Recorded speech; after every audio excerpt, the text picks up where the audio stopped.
Hello again, lake lovers. I'm Adam Soderson from the Clean Lakes Alliance, and this is your Weekend Lake Report. Now, as a reminder, our website, lakeforecast.org, is your only destination which gathers 70 nearshore monitors and data collected from them and inputs it in here. It's your only destination in Madison for all this great information.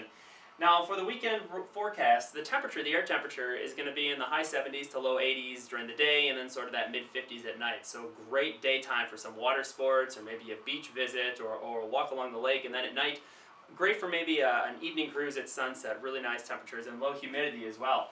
Now, the wind is not going to be a factor at all, so we shouldn't see that really affecting any sort of murky water on any of the 5 lakes. We do have a bit of bad news, though, to report. For the first time this year, we do have a report of blue-green algae. Gliotrichia, as it's called. We've actually seen it at James Madison Beach. We've seen it just south of Old Brick Park here, and actually on the southern shore of Lake Kaganza, where it's sort of been most present. Now, public health hasn't had to close any beaches because of this yet, but check back to lakeforecast.org throughout the weekend just to make sure that all the beaches are open that you would want to visit.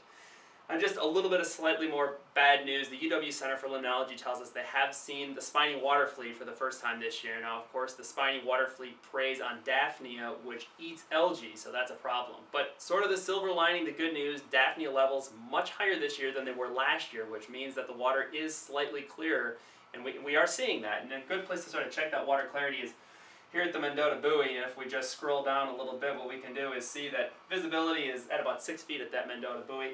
That's fair visibility, not too bad for almost July. Now, where else is looking good this weekend? Well, if you're a hiker or a boater or anything else, if you check out Picnic Point here, oops, I think we just missed Picnic Point. We're going to go back and try it again. If you check out Picnic Point, you're going to see good water clarity, almost 4 feet of visibility. That 77-degree water temperature in those shallow waters is just great for boaters. Maybe you just want to wade in there, hike along Picnic Point. A great place to visit. Another great place to visit, Esther Beach over here on Lake Monona.